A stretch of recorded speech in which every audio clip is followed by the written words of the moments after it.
Desde las criptas olvidadas de la historia, donde el polvo de los imperios se asienta sobre los huesos de los reyes, les hablo.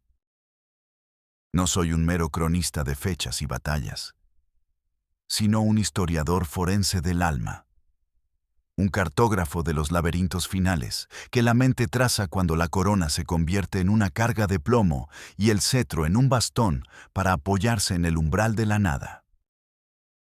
Hoy no nos reunimos ante el sepulcro de un monarca nacido en la púrpura, sino ante la tumba profanada de un hombre que se atrevió a romper la cadena sagrada del derecho divino. Un hombre cuyo final no fue uno, sino dos. Su cuerpo conocería dos muertes, su nombre, una eternidad de contradicciones. Nos adentramos en la tormenta. No una tormenta cualquiera, sino el gran temporal de 1658. Un huracán de furia bíblica que azotó las costas de Inglaterra como si el cielo mismo quisiera arrancar los cimientos del mundo. Mientras los árboles centenarios eran desgajados de raíz y los campanarios de las iglesias se doblaban como juncos, en el palacio de Whitehall, el corazón de un poder nuevo y terrible, otro tipo de tormenta, llegaba a su fin. Allí yacía él, Oliver Cromwell, el Lord Protector, el rey sin corona. El granjero de Cambridgeshire, que se había puesto la armadura de Dios para purgar una nación. Su aliento, ahora corto y febril, era el último suspiro de una revolución que había devorado a su propio padre, el rey Carlos I. Moría en el aniversario de sus más grandes victorias, en Dunbar y Worcester. Una coincidencia que sus seguidores vieron como la última y solemne señal de la providencia. Pero mientras su alma se preparaba para encontrarse con su Creador, un juicio mucho más terrenal y salvaje aguardaba a sus restos mortales. Su primera muerte, en aquella cama, entre fiebres y oraciones, fue solo el prólogo. La segunda, la verdaderamente espantosa, sería un espectáculo de venganza que ni el más retorcido dramaturgo jacobino podría haber concebido. Para entender cómo un hombre puede morir dos veces, primero debemos comprender cómo vivió una vida lo suficientemente grande, lo suficientemente terrible, como para merecer tal destino. Debemos desentrañar el enigma del santo dictador, el hombre que ahogó a Irlanda en sangre en nombre de un Dios de misericordia. Para encontrar el origen de este torbellino humano, no debemos buscar en los salones dorados de un palacio, sino en el fango y la niebla de las tierras bajas de Huntingdonshire. Oliver Cromwell nació en 1599, en el ocaso de la era isabelina, en el seno de una familia de la gentry, la nobleza rural. No eran grandes señores, sino terratenientes acomodados, descendientes de la hermana de Thomas Cromwell, el infame y eficaz ministro de Enrique VIII. La sangre de un hombre que había disuelto los monasterios y alterado el curso de la fe inglesa corría por sus venas, un presagio sutil de la tormenta que él mismo desataría. Su infancia no fue la de un príncipe, sino la de un joven destinado a gestionar fincas y a participar en la política local. El paisaje de su juventud moldeó su carácter.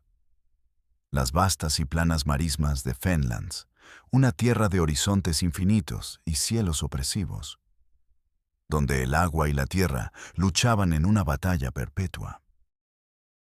Era un lugar que fomentaba la melancolía y una profunda introspección. Una tierra donde uno podía sentirse muy pequeño bajo la mirada de un Dios inmenso y escrutador. La Inglaterra de su juventud era un caldero de tensiones. El rey Jacobo I, y más tarde su hijo, Carlos I, gobernaban con una creciente creencia en su derecho divino. Un concepto que chocaba frontalmente con el poder ascendente del Parlamento y el fervor de una nueva y austera forma de protestantismo, el puritanismo. Los puritanos no eran simplemente una secta, eran una mentalidad. Veían el mundo como un escenario de lucha constante entre Dios y Satanás. Despreciaban la pompa y el ritual de la iglesia anglicana, que consideraban peligrosamente cercanos al catolicismo, la prostituta de Babilonia. Para ellos, la vida era un asunto serio, una peregrinación hacia la salvación, y cada evento, desde una buena cosecha hasta una enfermedad, era una manifestación de la providencia divina, un mensaje directo de Dios.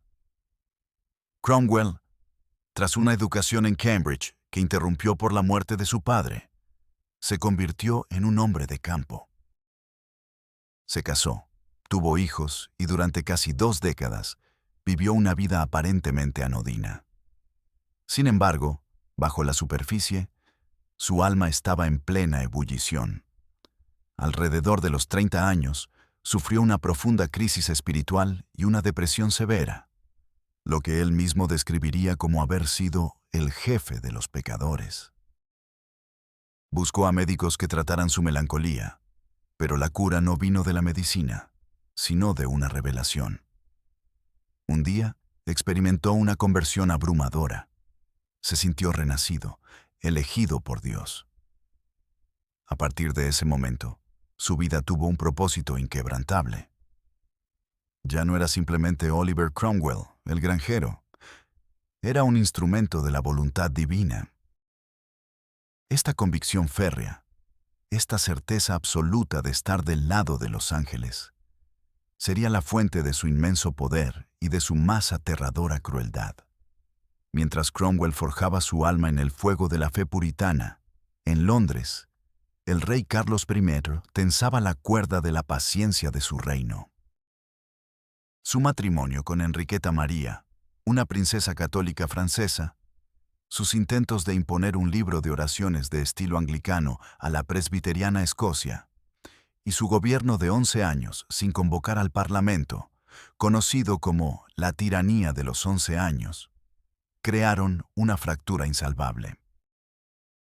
Carlos era un hombre de principios, un devoto creyente en la belleza del orden y la jerarquía, y en su papel como padre ungido de su pueblo. Pero su rigidez, su incapacidad para el compromiso y su ceguera ante el profundo cambio religioso y político que se gestaba en su reino, lo convirtieron en el catalizador de su propia destrucción. Cuando finalmente, necesitado de dinero para sofocar la rebelión escocesa, convocó al Parlamento en 1640, abrió la caja de Pandora. Y dentro, esperando, estaba un diputado de 41 años, de rostro adusto y modales toscos, que hablaba con una pasión fervorosa y una convicción que incomodaba a muchos. Era Oliver Cromwell, el diputado por Cambridge, un hombre que, hasta entonces, no era nadie. Pero en sus ojos ardía el fuego de un propósito que iba mucho más allá de las meras disputas fiscales. Veía la mano del anticristo en las políticas del rey y se preparaba para una guerra que no sería solo por el poder del Parlamento, sino por el alma misma de Inglaterra. La colisión entre el rey por la gracia de Dios y el granjero que se creía un soldado de Dios era ya inevitable. La pregunta que nadie se atrevía a formular en voz alta flotaba en el aire viciado de Westminster. ¿Qué sucede cuando la fe de un hombre en su Dios se vuelve más poderosa que la lealtad a su rey? La espiral descendente comenzó, no con el estruendo de los cañones, sino con el crujido de las plumas sobre el pergamino, con debates encendidos en los pasillos de Westminster que se sentían como las primeras escaramuzas de una guerra inminente. Cromwell, inicialmente una figura secundaria, pronto se distinguió. No era un gran orador en el sentido clásico. Su elocuencia era ruda, apasionada, a menudo desordenada, pero impulsada por una sinceridad que resultaba a la vez magnética y alarmante. Mientras otros parlamentarios hablaban de los antiguos derechos de los ingleses, Cromwell hablaba de la obra de Dios. Esta diferencia era fundamental. Para él, el conflicto que se gestaba no era meramente político, era apocalíptico. Cuando en 1642 el rey Carlos, en un acto de arrogancia fatal, irrumpió en la Cámara de los Comunes para arrestar a 5 de sus miembros más críticos, cruzó un umbral del que no habría retorno. El gesto rompió la sagrada inviolabilidad del Parlamento y demostró que el diálogo era imposible. Londres se alzó en armas para proteger a sus diputados, y el rey huyó de la capital para reunir a sus leales en el norte. La guerra civil inglesa había comenzado. Inglaterra se desgarró en dos. Los caballeros, cavaliers, leales al rey, con sus largas cabelleras, su amor por el teatro y su lealtad a la iglesia anglicana establecida. Y los cabezas redondas, roundheads, los partidarios del Parlamento, llamados así por sus cortes de pelo austeros, su fervor puritano y su sombría determinación. En este crisol de violencia, Cromwell encontró su verdadera vocación. Aunque no tenía experiencia militar formal, poseía un genio innato para la organización y la estrategia. Regresó a su tierra natal en East Anglia y levantó un regimiento de caballería, los Ironsides, costillas de hierro, que se convertirían en el núcleo de la fuerza más formidable que Inglaterra había visto jamás. Lo que diferenciaba a la caballería de Cromwell no era solo su disciplina de hierro, sino su composición ideológica. Reclutó hombres basándose no en su linaje, sino en su fervor religioso y su compromiso con la buena causa. Eran granjeros, artesanos, hombres sencillos que iban a la batalla cantando salmos, con la Biblia en una alforja y la espada en la otra. Creían que eran el ejército de Dios y Cromwell era su Moisés. Él mismo lideraba desde el frente, cargando con una temeridad que sus hombres interpretaban como prueba de la protección divina. En la batalla de Marston Moor, en 1644, la mayor batalla de la guerra, fue su carga devastadora la que rompió las líneas realistas y cambió el curso del conflicto en el norte. Herido en el cuello, cubierto de polvo y sangre, emergió como el héroe indiscutible del bando parlamentario. Este éxito le dio la autoridad para impulsar su visión a una escala nacional. Junto a Sir Thomas Fairfax, fue el arquitecto del nuevo ejército modelo, New Model Army, el primer ejército profesional de Inglaterra, centralizado, bien pagado y basado en el mérito, no en el nacimiento. Este ejército era una máquina de guerra revolucionaria, imbuida de un radicalismo político y religioso que asustaba incluso a muchos de sus creadores en el Parlamento. Se convirtió en una fuerza política por derecho propio, un gigante armado que ya no obedecía ciegamente a sus amos civiles. La tensión crecía entre el ejército victorioso, que veía la mano de Dios en sus triunfos y exigía una purga completa de la nación, y un parlamento más conservador que ahora, con la victoria a la vista, buscaba un acuerdo negociado con el rey cautivo. Carlos I, prisionero pero no doblegado, jugó un juego peligroso. Intentó enfrentar al parlamento contra el ejército y a los ingleses contra los escoceses, convencido de que sus enemigos acabarían por destruirse entre sí y que su derecho divino prevalecería. Fue su último y más grave error de cálculo. En 1648, escapó brevemente y encendió la llama de una segunda guerra civil. Esta vez, la paciencia del ejército, y en particular la de Cromwell, se agotó por completo. Para ellos, esta segunda guerra era una traición imperdonable. El rey, a sus ojos, era un hombre de sangre, responsable ante Dios por las miles de vidas perdidas. La victoria del ejército en esta segunda contienda fue rápida y brutal. Y esta vez, no habría negociación. Cromwell y sus oficiales, tras largas sesiones de oración y debate, llegaron a una conclusión que heló la sangre de Europa. La providencia exigía un juicio.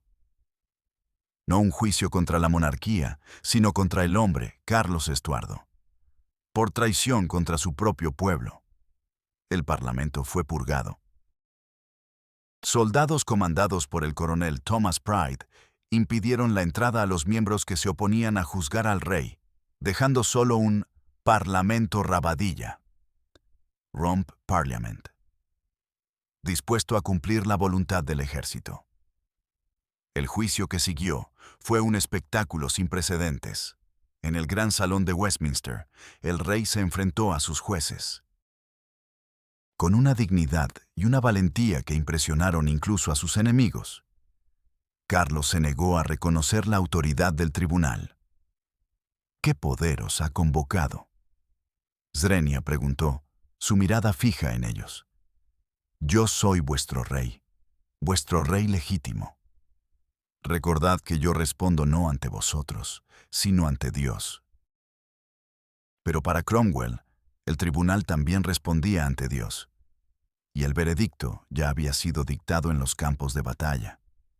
El 30 de enero de 1649, en un cadalso construido frente al Palacio de Whitehall, Carlos I, rey de Inglaterra, Escocia e Irlanda, fue decapitado en público. Llevaba 2 camisas para no temblar de frío y que la multitud no lo confundiera con miedo. Al caer el hacha, un gemido colectivo recorrió a la multitud congregada, un sonido de horror, de asombro, de un mundo puesto del revés. En ese instante, Cromwell había cruzado el Rubicón, había matado a un rey. Pero al hacerlo, sin saberlo, había creado el espectro de un nuevo tipo de monarca, uno que no necesitaría una corona para gobernar con una autoridad aún más absoluta. La República había nacido en sangre, y su guardián, el hombre que creía haber liberado a Inglaterra de la tiranía, se encontraba ahora en el umbral de convertirse en el poder más tiránico que la nación había conocido. La decapitación del rey no trajo la paz ni la utopía puritana que Cromwell y sus seguidores habían imaginado. En su lugar, abrió un vacío de poder que amenazaba con engullir la recién nacida Commonwealth. El acto regicida había horrorizado a las monarquías de Europa y había galvanizado a los realistas en el exilio alrededor del joven hijo del rey ejecutado, el futuro Carlos II. Peor aún, en Irlanda y Escocia, la ejecución fue vista como un ultraje intolerable, y ambas naciones se declararon leales al nuevo rey.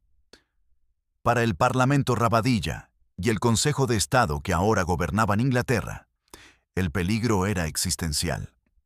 Y para sofocar estas rebeliones, solo había un hombre en quien podían confiar: Oliver Cromwell. Fue en Irlanda donde la figura del Santo Libertador se transmutó irrevocablemente en la del Conquistador implacable. En agosto de 1649, Cromwell desembarcó en Dublín al mando del nuevo ejército modelo. Su misión, tal como él la veía, era doble: subyugar una rebelión peligrosa y vengar la masacre de colonos protestantes ocurrida en 1641. Un evento que la propaganda parlamentaria había magnificado hasta proporciones demoníacas. En su mente, imbuida de una certeza bíblica, los irlandeses católicos no eran simplemente enemigos políticos, eran los agentes de la idolatría, cómplices del anticristo, y merecían el castigo divino que él, como instrumento de la providencia, estaba a punto de administrar. El primer objetivo fue la ciudad amurallada de Drogheda.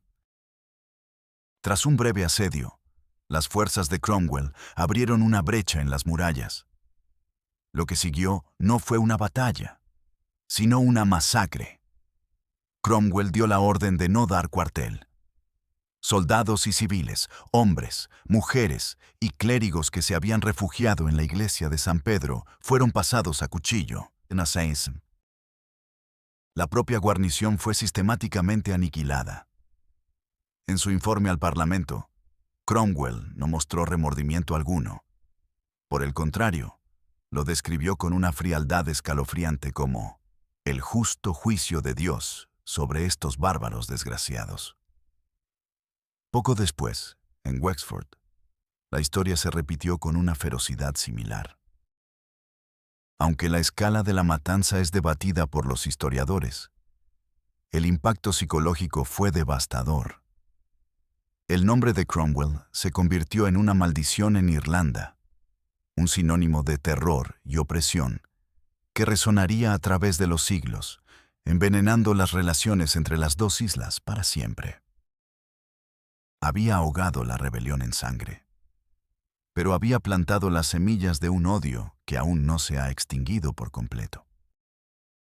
Tras su brutal campaña en Irlanda y una victoria decisiva contra los escoceses y el joven Carlos II en la batalla de Worcester en 1651, la que él llamaría su misericordia culminante, Cromwell regresó a Londres como un conquistador romano. Era el hombre más poderoso de las tres naciones, ahora unidas por la fuerza bajo un solo gobierno. Pero el poder militar no se traducía fácilmente en una gobernanza estable. Cromwell se sentía cada vez más frustrado con el Parlamento Rabadilla.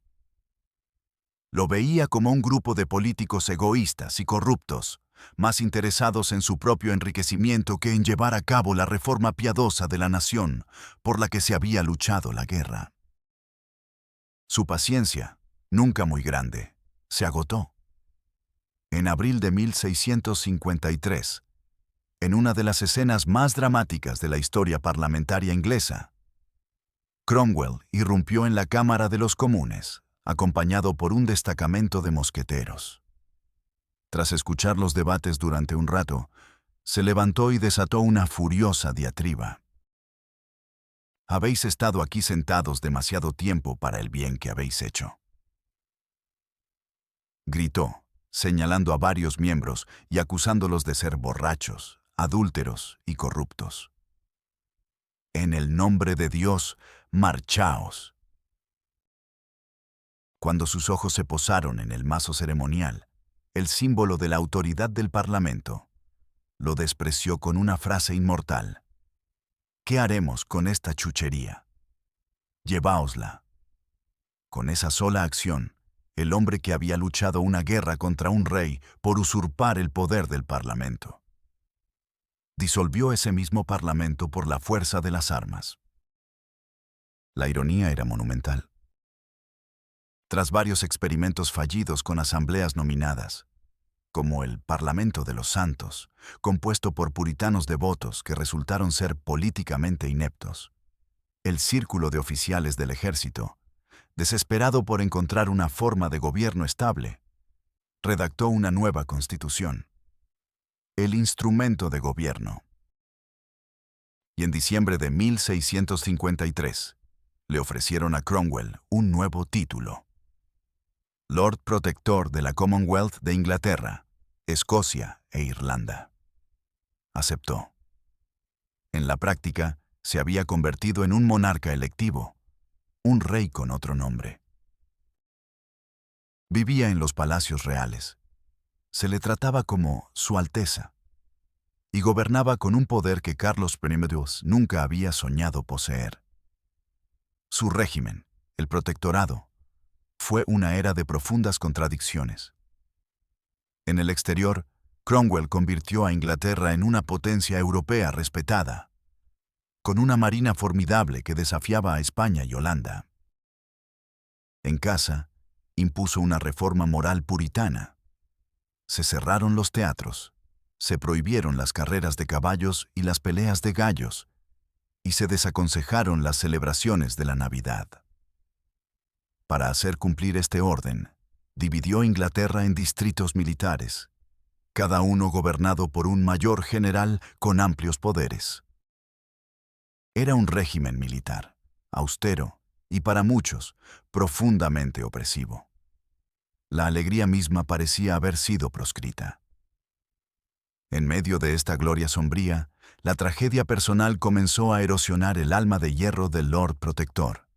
El poder absoluto lo aisló. Viejos camaradas de la revolución lo veían ahora como un tirano y un hipócrita. Vivía con el miedo constante a los complots de asesinato, tanto de realistas como de republicanos radicales.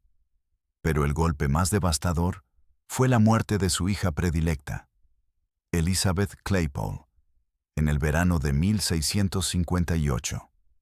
Ella, que no compartía el fervor absoluto de su padre, le había suplicado en su lecho de muerte que perdonara a sus enemigos. Su pérdida lo sumió en una profunda aflicción.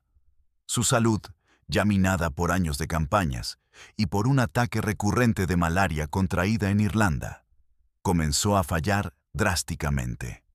El hombre que había desafiado a reyes y conquistado naciones se encontró luchando una batalla final contra su propio cuerpo mortal. El gigante comenzaba a tambalearse. Y mientras el cielo se oscurecía sobre Inglaterra, el deterioro físico de Oliver Cromwell reflejaba la creciente fragilidad del mundo que había construido.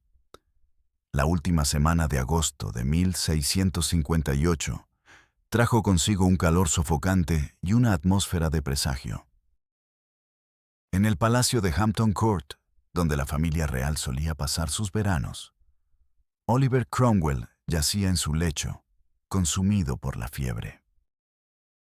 La malaria, esa vieja enemiga que había acechado en su sangre desde las ciénagas de Irlanda, había regresado con una virulencia definitiva, complicada, según sus médicos, por cálculos renales y un agotamiento profundo del espíritu. El hombre cuyo cuerpo parecía forjado en hierro, que había cargado a caballo en medio de una lluvia de balas sin apenas un rasguño, ahora era un espectro frágil. Su legendaria energía apagada por el temblor incontrolable de los escalofríos. Su círculo íntimo, compuesto por su familia, sus médicos y sus capellanes más devotos, mantenía una vigilia solemne. El aire en la habitación era denso, una mezcla del olor dulzón de la enfermedad y el aroma de las hierbas medicinales que se quemaban en vano. A través de las ventanas llegaba el murmullo de un mundo que contenía la respiración. Todos sabían que la estabilidad de 3 naciones dependía del hilo de vida de aquel hombre. Cromwell, en sus momentos de lucidez, era plenamente consciente de la gravedad de su estado. Pero su preocupación no era terrenal. Su mente, forjada en la teología puritana, estaba absorta en el juicio final que se avecinaba. ¿Es posible caer del estado de gracia? Component Placement preguntaba con insistencia a sus capellanes. Buscaba la seguridad de que su conversión, aquella experiencia transformadora de su juventud, era un pacto irrevocable con Dios. Cuando le aseguraron que no era posible, un suspiro de alivio pareció recorrer su cuerpo exhausto. «Entonces estoy a salvo», murmuró, «porque sé que una vez estuve en gracia». A medida que su condición empeoraba, fue trasladado al palacio de Whitehall, el mismo lugar desde donde había visto caer la cabeza de Carlos I. Era como si el destino quisiera que su acto más definitorio fuera el telón de fondo de su propia muerte. Y entonces, la naturaleza misma pareció entrar en convulsión. El 30 de agosto, comenzó a soplar un viento que pronto se convirtió en la tormenta más violenta que nadie recordaba. Durante días, un huracán barrió Inglaterra, derribando miles de árboles, arrancando tejados y hundiendo barcos en el Támesis. Para sus seguidores, era el cielo rugiendo de dolor por la inminente partida de su campeón. Para sus enemigos, eran los demonios que venían a reclamar el alma del tirano. Dentro del palacio, el estruendo del viento y la lluvia se mezclaba con los delirios febriles del Lord Protector. En sus últimas 48 horas, su mente vagó entre el pasado y la eternidad. Se le oyó murmurar fragmentos de oraciones, citas de las Escrituras y palabras de consuelo para su pueblo. No es mi obra la que me sustenta, sino la de Cristo. Dios es bueno, en verdad lo es. Él dará descanso a su pueblo. En un momento de claridad, se preocupó por la sucesión. No había nombrado formalmente a un heredero. Presionado por su consejo, se dice que murmuró el nombre de su hijo mayor, Ricardo. Fue su último acto de Estado, una decisión tomada en la niebla del final, que sellaría el destino de su efímera república. La noche del 2 de septiembre fue la más larga. La tormenta seguía rugiendo fuera, un eco de la batalla que se libraba dentro de él. Sus últimas palabras coherentes, registradas por los que estaban a su lado, no fueron las de un estadista o un general, sino las de un alma cansada anhelando el reposo. Mi obra está hecha, susurró, y ahora solo debo ir hacia Dios. Poco después de las 3 de la tarde del viernes 3 de septiembre de 1658, mientras la tormenta amainaba por fin, Oliver Cromwell exhaló su último aliento. La fecha era doblemente significativa. Era el aniversario de sus dos victorias más espectaculares, Dunbar y Worcester. La providencia, que había sido la brújula de su vida, pareció marcar también la hora exacta de su muerte. En la habitación silenciosa, el primer impacto fue de un profundo y sobrecogedor vacío. El centro de gravedad de la política británica, el hombre que había sido el motor de la revolución, el conquistador de reinos y el árbitro de la fe, ya no estaba. Su cuerpo, ahora inerte, se convirtió de inmediato en un objeto de inmenso poder simbólico. Se enfrentaban a una pregunta aterradora. ¿Cómo se entierra a un rey que se negó a ser rey? ¿Y qué nacería de las cenizas de su funeral? La muerte física de Oliver Cromwell había llegado, solemne y tormentosa, como su propia vida. Pero el destino de su cadáver y el juicio de la historia apenas comenzaban. El telón había caído sobre el primer acto de su muerte, pero un segundo acto, mucho más macabro y vengativo, estaba a punto de empezar. La noticia de la muerte del Lord Protector se extendió como una onda expansiva desde el silencio de su alcoba en Whitehall. Primero fueron susurros entre los consejeros, luego un anuncio formal y sombrío. La reacción inicial fue de una quietud aturdida. Tanto amigos como enemigos habían llegado a ver a Cromwell como una fuerza permanente de la naturaleza, una constante en un mundo de caos. Su ausencia repentina creó un vértigo, un abismo de incertidumbre. Su hijo, Richard Cromwell, un hombre afable y sin la ambición ni la dureza de su padre, fue proclamado nuevo Lord Protector. El traspaso de poder fue sorprendentemente pacífico, un hecho que muchos interpretaron como un testimonio de la estabilidad que Oliver había forjado. Pero era una paz frágil, la calma que precede a la verdadera tormenta. Mientras Richard, apodado despectivamente Tumbledown Dick por sus detractores, intentaba llenar los zapatos de un gigante, el Consejo de Estado se enfrentaba a un problema de inmensa importancia: el cadáver de Oliver. Se decidió que el hombre que había gobernado como un rey debía ser enterrado como tal. Su funeral no podía ser un asunto puritano, austero y privado. Debía ser un espectáculo de Estado, una demostración de la continuidad y la majestad del protectorado. Y así comenzó un proceso fúnebre que rivalizaría en pompa y extravagancia con los de los monarcas más grandes. El cuerpo de Cromwell fue embalsamado con un cuidado exquisito.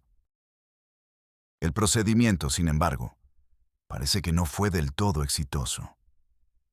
El calor del verano y la naturaleza de su enfermedad final provocaron una rápida descomposición. El hedor se hizo tan insoportable que se tomó una decisión extraordinaria. El cuerpo real fue enterrado en secreto y en privado en la abadía de Westminster, varias semanas antes del funeral público. Lo que el pueblo de Londres vería no era a su líder muerto, sino una efigie. Se fabricó una figura de cera a su imagen, vestida con ropas reales de terciopelo y armiño, con una corona sobre su cabeza y un cetro y un orbe en sus manos.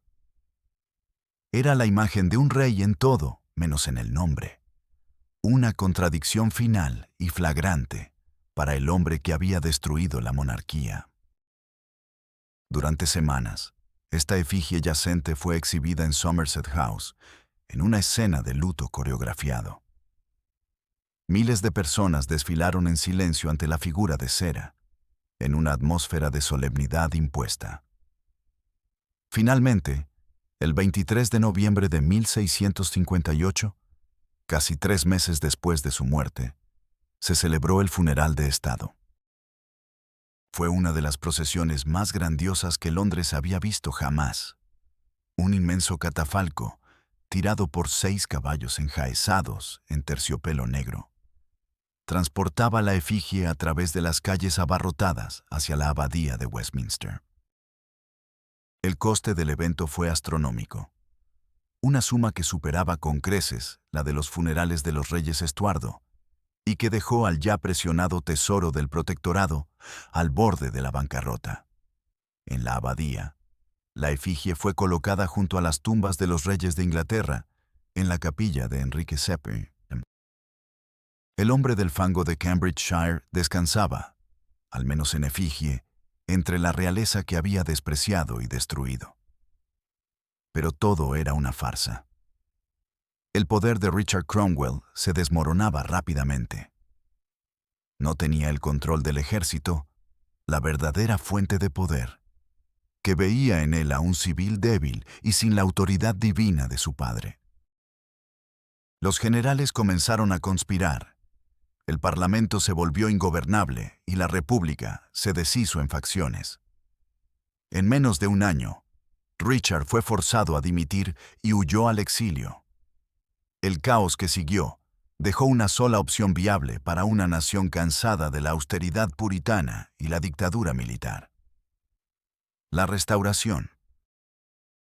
En 1660, Carlos II, el hijo del rey decapitado, desembarcó en Dover ante una multitud exultante. La monarquía había regresado, y con ella llegó el deseo de venganza. El nuevo parlamento realista, en un frenesí de retribución, ordenó la persecución de todos los que habían firmado la sentencia de muerte de Carlos Memino. Pero su sed de justicia, o de revancha, no se detuvo en los vivos. Exigieron un castigo para los principales regicidas, incluso si ya estaban muertos. El objetivo principal, el símbolo de toda la revolución, era el hombre que ahora yacía en su tumba en la abadía de Westminster: Oliver Cromwell.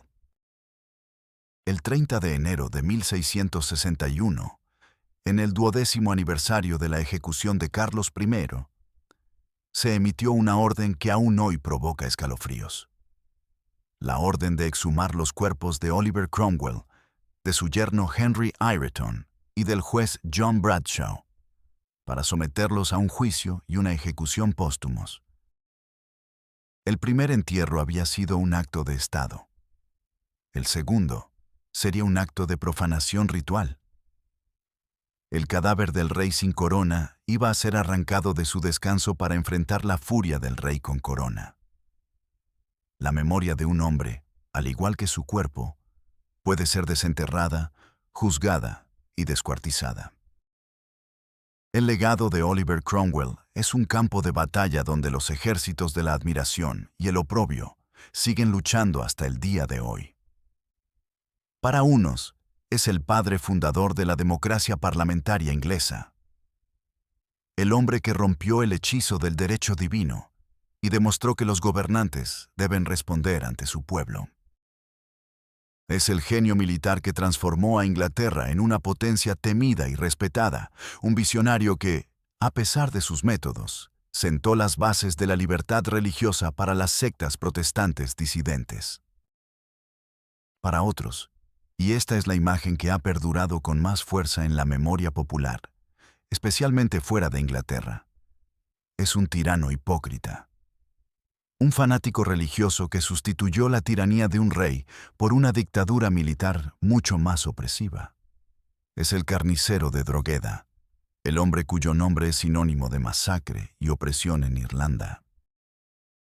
Es el regicida, el hombre que cometió el sacrilegio supremo y sumió a su nación en una década de sombría austeridad. La escena final de su historia terrenal encapsula esta dualidad de una manera espantosa. Aquella fría mañana de enero de 1661, los sargentos de armas del rey llegaron a la abadía de Westminster. Las losas de la capilla de Enrique VII fueron levantadas y los ataúdes de Cromwell, Ayrton y Bradshaw fueron sacados a la luz. Los cuerpos, según los testigos, estaban en un estado notable de conservación. Fueron cargados en un carro abierto y arrastrados por las calles de Londres hasta la horca de Tyburn, el lugar de ejecución de los criminales comunes. Una inmensa multitud se congregó para presenciar el macabro espectáculo.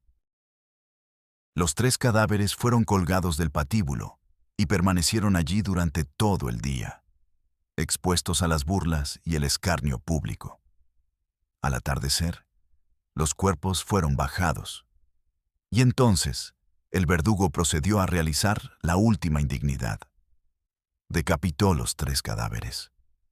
Sus cuerpos sin cabeza fueron arrojados a una fosa común bajo la horca, pero sus cabezas tuvieron un destino diferente. Fueron empaladas en picas y exhibidas en lo alto de Westminster Hall, el mismo edificio donde uno había presidido el juicio contra el rey y el otro había gobernado como Lord Protector. La cabeza de Cromwell permaneció allí durante casi 25 años. Un recordatorio perpetuo y grotesco del fracaso de la revolución y del triunfo de la venganza monárquica. Con el tiempo, una tormenta, de nuevo, la tormenta, la derribó. Y comenzó una extraña y larga odisea, pasando de mano en mano por coleccionistas y museos privados durante más de 2 siglos, hasta que finalmente fue enterrada en una ceremonia secreta en su antiguo colegio de Cambridge en 1960. Así termina la historia del hombre que murió 2 veces. Su primera muerte fue la de un gobernante en su cama. La segunda, la de un traidor en la horca. ¿Fue la profanación de su cuerpo un acto de justicia o una barbarie que deshonró más a los vengadores que al vengado? Esta pregunta nos lleva al corazón del enigma de Cromwell. Al destruir a un rey para servir a su Dios, ¿se convirtió en un monstruo, en un santo o en ambas cosas a la vez? Su alma, como su cabeza, vagó por la historia, buscando un lugar de descanso final que quizás nunca encuentre. Y nos deja con una reflexión final e inquietante. Cuando un hombre se convence de que su mano es la mano de Dios, ¿a quién sirve realmente cuando la empapa en sangre? ¿A su fe o a su propia e insondable soberbia?